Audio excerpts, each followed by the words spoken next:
Welcome to the Village Boy Podcast. It's your host, Trez. I definitely had to do a part two of the first episode of the Trump tariffs. The engagements were just crazy. I was called all kinds of names. Dude, you don't understand taxes.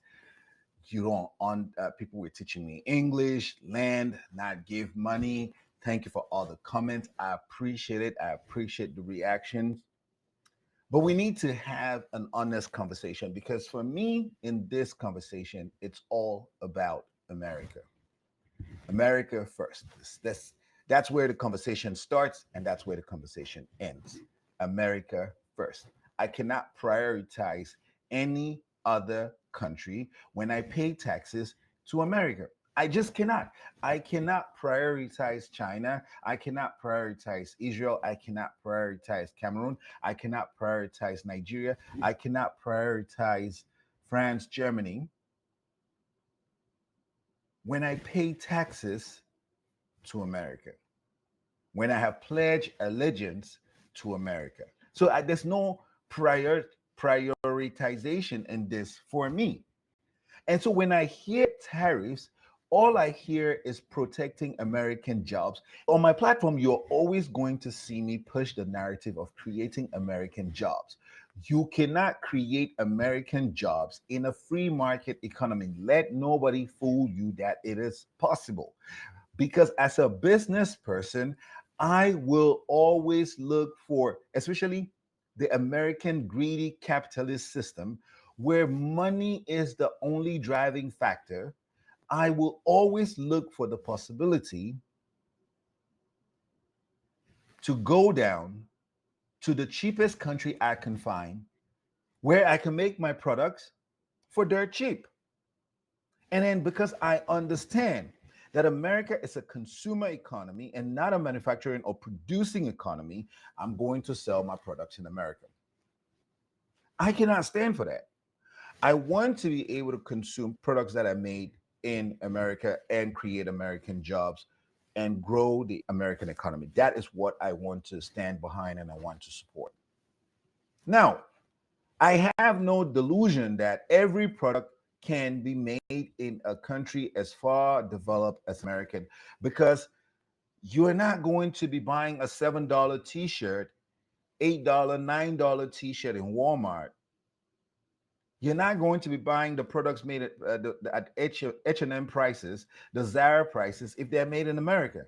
Nobody is delusional to that point.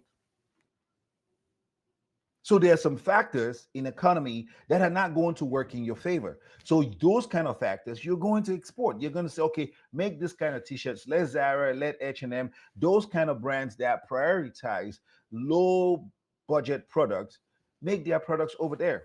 They're not in direct competition with any other low budget products in America. They really are not. And the bulk of the jobs that you want Americans to have are not in sweatshops making $7, $8. You want Americans to be making good quality jobs.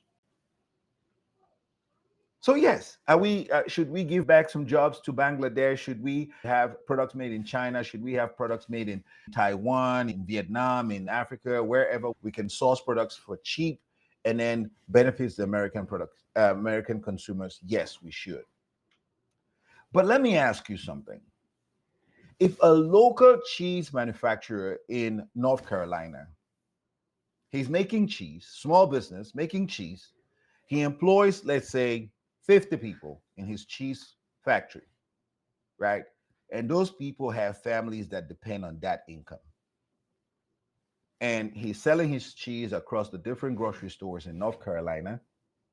And we have a free market situation where other countries, Germany, Switzerland, France, China, India, they make cheese too.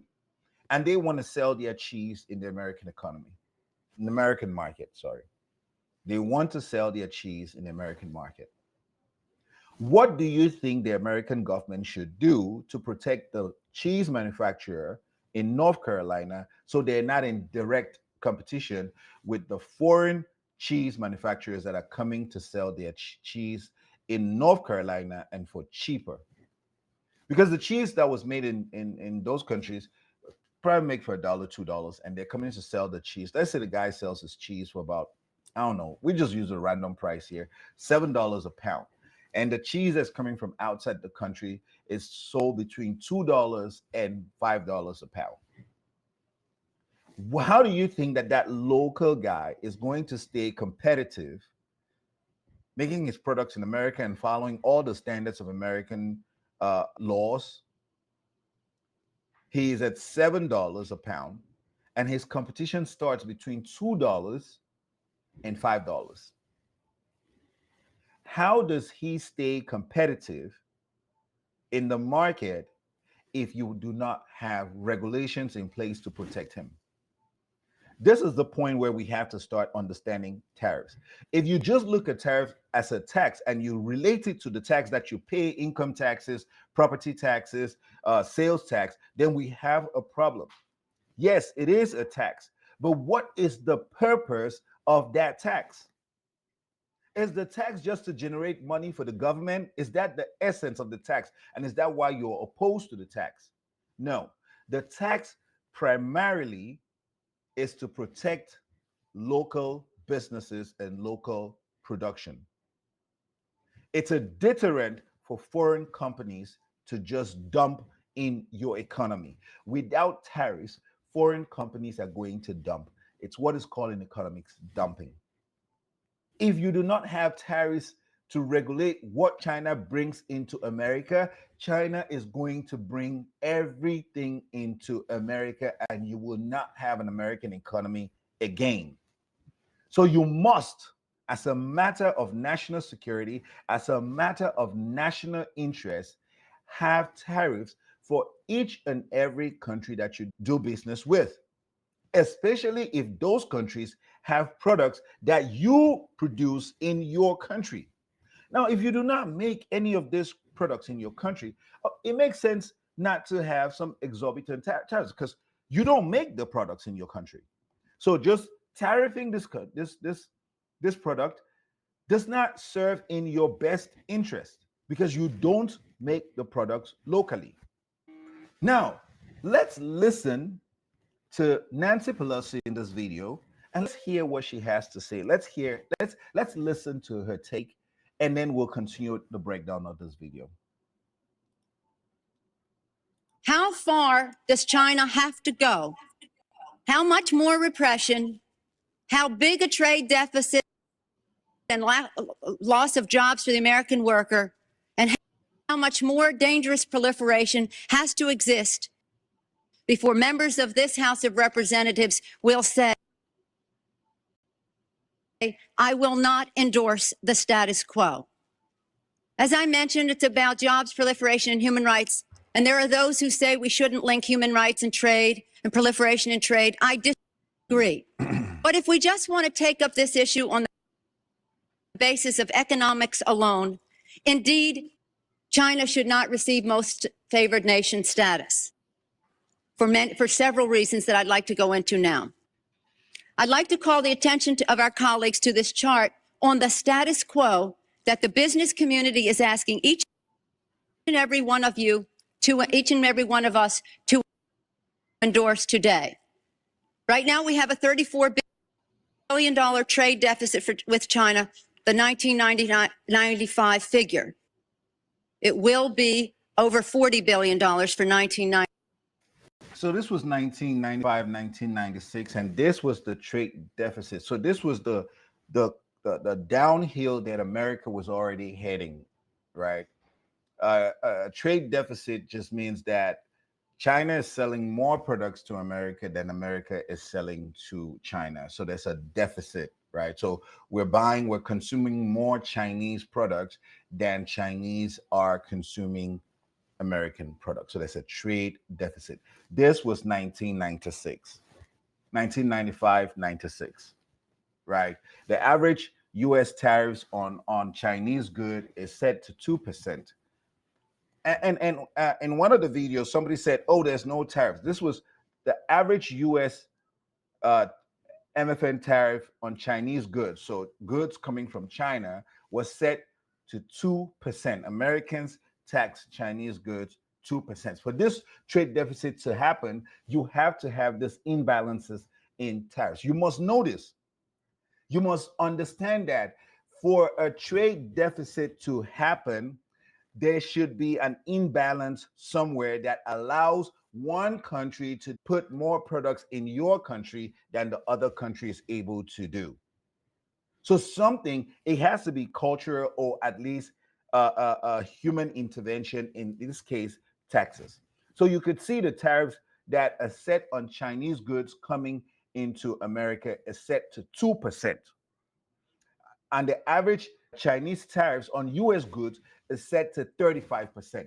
So if an American company is, let's say GE, makes a refrigerator and they want to sell that refrigerator in China, the one that's made in America would have, in 1995, would have a 35% tax on it, tariff on it. So that 35% will add the value of the product, and the customer is going to pay for this if they decide to buy that product. You must understand, the customer only pays for the tariff at the moment where they decide to buy and pay for the product.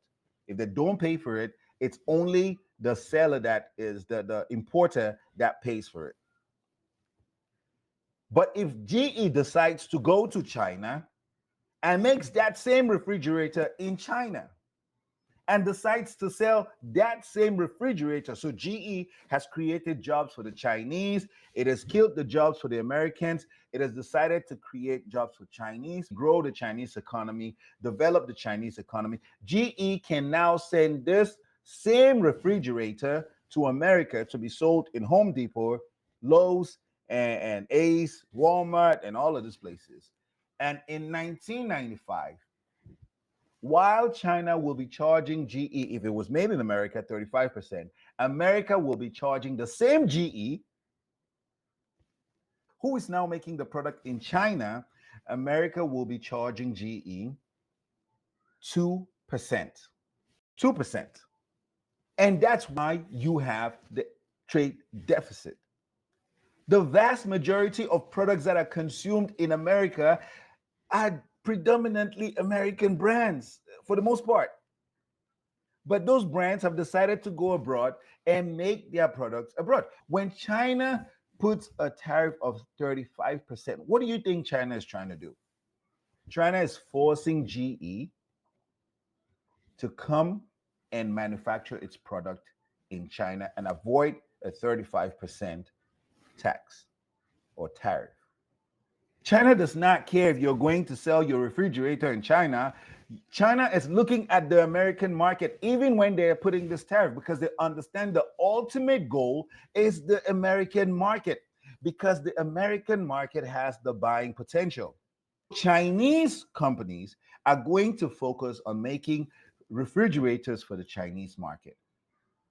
But China understands that the American market is the end all be all because of the purchasing power of Americans. Purchasing power is the ability to buy, the strong ability to buy.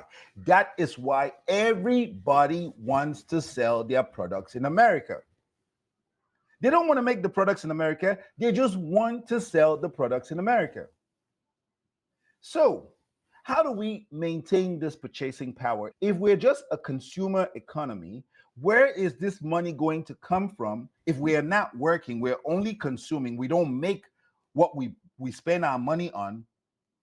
In what sector are we going to work to then retain this purchasing power to buy these foreign products? If you do not protect your own local manufacturing companies, this is what Nancy Pelosi was pointing at in 1995. Do you think it has gotten worse or it has gotten better? This was before Trump. And Nancy Pelosi was calling to order that this is not sustainable. China is going to dominate and blow America off the waters if this trend continues. That was 1995. It's 2025. Do you think that China is blowing America up? Yes, China is. And it's over $200-300 billion right now, probably pushing $1 trillion. I'm not sure. I can look at the numbers. But this was 1995. And it was a 2% tax for Chinese products and 33% tax for American products. Do you think, and at this time, China was relatively a poor country. China was up and coming. Do you think in 2025 you should have this disparity in taxes? Do you think it is fair in 2025 that a rich country as China and America are not on equal footings on tariffs? If they want it to be 2%, let it be 2% across the board. If they want it to be 33%, let it be 33% across the board. But it's not always going to work in China's favor. Because if we levy China a 33% tax, Chinese products are not going to be able to sell in America. And that's not necessarily a bad thing. What does that mean? It means when you go to the grocery store to buy a product coming from China, it's going to have a 33% hike. So as a customer, you are going to make the decision if you want to buy this product or if you don't want to buy the product. It is entirely your choice. You are not mandated to buy the product because there's a price hike. It gives you a choice. Now you're going to turn around and look, oh, look at this company, GE. It was made in America. It was made in Wisconsin. It was made in Tennessee. It was made in California. It was made in Texas. I live in Texas. I live in Illinois. It was made in Illinois. I live in Maryland. It was made in Maryland. And I want to support my local business, and I'm going to buy this refrigerator because I'm putting Americans in my community to work, as opposed to putting Chinese to work. So it's good to buy products for cheap. Who doesn't want to buy t-shirts for $9, $7, $6? Who doesn't want to buy a refrigerator for $50? Who doesn't want to buy a TV for $30? It's good. But how is you buying a TV for $100 putting Americans to work? How does that benefit your country? How does that put your country first when you're prioritizing putting Chinese, Indians, and everybody else employed and taking work away from your own people? So when people tell you that it is a tax, yes, it is a tax, but it's not like every tax. The purpose is not for the government to get rich behind the tax. The purpose is to ensure that your countrymen and women stay employed. You guys have a sustainable manufacturing economy. I have always said, look at the dumping that is happening in Africa, because in Africa, most economies do not have tariffs. So when China makes any products and it's in excess and it cannot sell in America, it dumps it in Africa. It dumps it in these countries that have no regulations and no rules. And then those countries, because there's so much dumping, they cannot have a manufacturing company in their own countries. It is as simple as that.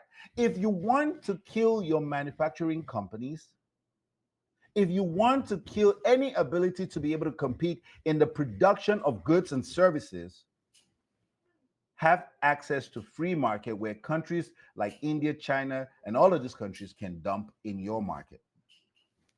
Let's go ahead and watch another video here. Let's listen to Barack Obama.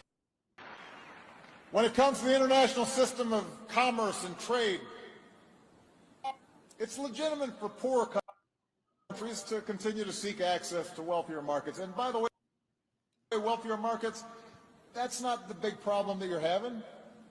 A small African country is sending you tea and flowers. That's not your biggest economic challenge. It's also proper for advanced economies like the United States to insist on reciprocity from nations like China that are no longer solely poor countries. And this is what I've been trying to make you guys understand. That is Barack Obama saying exactly the same thing. Kenya is known for exporting flowers to mostly Europe. Kenya has not really gotten access to the American market. But let's say Kenya was sending flowers to America. You are not about to slap 30%, 40% in reciprocity with Kenya. Kenya is a poor country, a poor economy. You could let Kenya have, like the picture we just saw before, a 2% tax. And in return, you could actually have Kenya tax American goods 33%, 40%, because that's how Kenya is able to grow its economy. You could actually have Kenya do what the Chinese do, mandate American companies to come make the products in Kenya. That is how you grow poorer countries' economy. So you cannot have reciprocity across the board. What Obama is saying, countries have come of age. France, all of those European unions, most Asian countries have come of age. We're not saying that, listen, we're not going to consume your product. All we are saying is we're going to put a tax so high on your product, it's going to push you to come make your products locally in America so that you create jobs for Americans. That is what we are saying. We don't care if it's an American company. Let's listen to some more.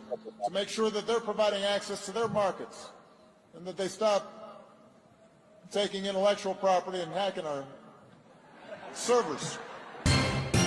You heard him talk about intellectual property. When you go abroad to set up your shop, that is the most important thing that China is getting from you, intellectual property. The market that everybody wants to sell into is America. Now, if you want to sell in America, should you not have fair and equitable terms to sell your products in America? Should it not be fair to the American buyer that's buying your product that I am buying this product because it does not kill an American company? It does not put a single American worker out of work. When I'm spending my $1 on a foreign company, am I making sure that that dollar is not essentially putting another American, my neighbor, my friend, my relative out of work? There are no factories in the Black communities. There are no companies in the Black communities. Do you think that it would help if we start bringing some of these companies from Mexico, from some of these companies from China, and station them in the different respective communities to put Americans to work to provide the goods and services that Americans consume on a daily basis? Would that be a good initiative? And we give incentives to this company so that the products are not so expensive and out of reach for the average American, but they're affordable and are relatively competitive with the best standards possible and the best customer service possible for the product. Would you not want that? You have to hate America so much to drive this narrative that tariffs are hurting the customers. Tariffs do not hurt the customers. Tariffs gives the customers choice. The only time tariffs hurts the customers is when there are no alternatives. There's no other product, but that's the only product the customer has to buy. And you put a tariff and the price of that product goes up and the customer has to buy just that product. But if there are different alternatives, there are other American brands, other brands that you can consider, other foreign brands that make their products in America, then the tariffs don't hurt the customer. It gives the customer options. It gives America the possibility to continue in manufacturing, in creating jobs for Americans. I need to understand the anti-tariff community. Where do you see jobs coming from?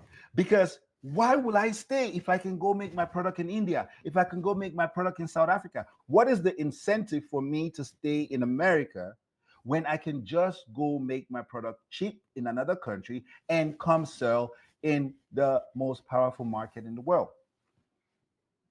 When you're able to give me an answer that makes sense to keep the American economy sustainable and employ as many people as America can, then I would understand why tariffs are bad. Until then, I cannot understand why tariffs are bad.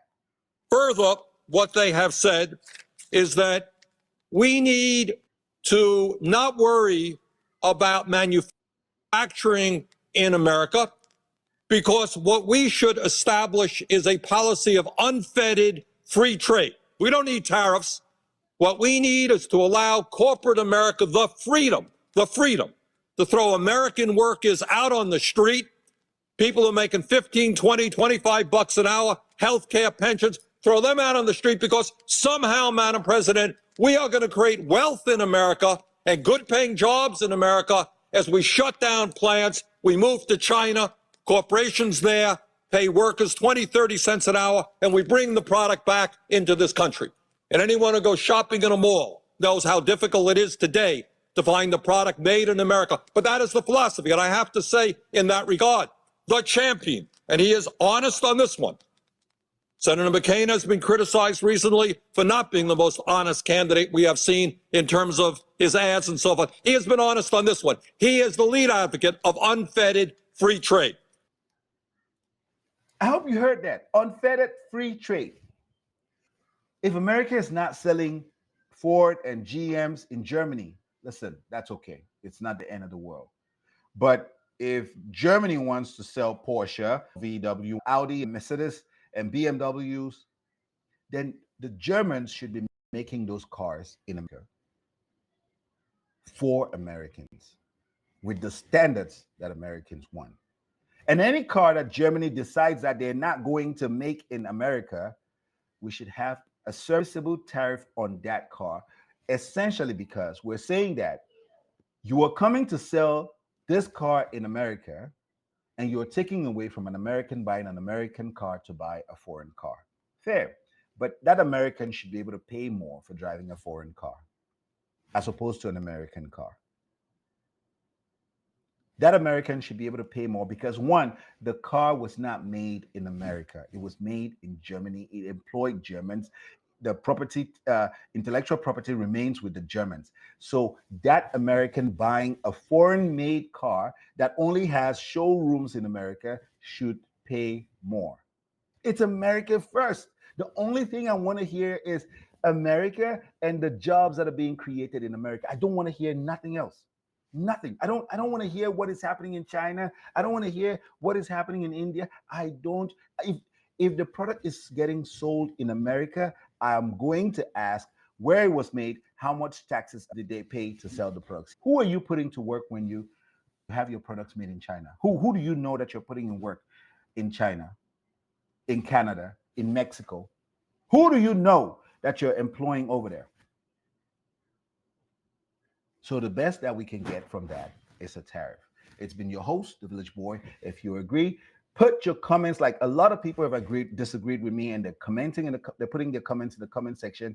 And then what I'm not getting is I'm not getting the necessary education that comes with, oh, this is how it works. This is going to be in the best interest of America if we have zero tariffs. It's going to work out for Americans better because XYZ. List out your points. A lot of likes. This video, the first episode blew up like crazy. I'm expecting the second video to blow up just as much. Keep your comments friendly. The platform is for us to exchange ideas, have an honest conversation about the country we love, the country we pay taxes to, the country we live in, and the prosperity of the country, given that we're having to compete with countries that are coming of age now. That's it. Let's cut it short today. If I need to make an episode 3, I would, because an interesting topic, I will make a third episode based on how the people are reacting. Keep reacting. If you disagree, if you agree, keep your comments, like, subscribe. The subscriptions have gone up. I think I've added 10 or 15 subscriptions so far. It's amazing. Keep liking, keep supporting the page. We will keep having this conversation. We will keep learning. We don't know it all. We don't claim to know it all, but we are first pushing for an amazing America. It's been your host for the Village Boy Podcast, Trez.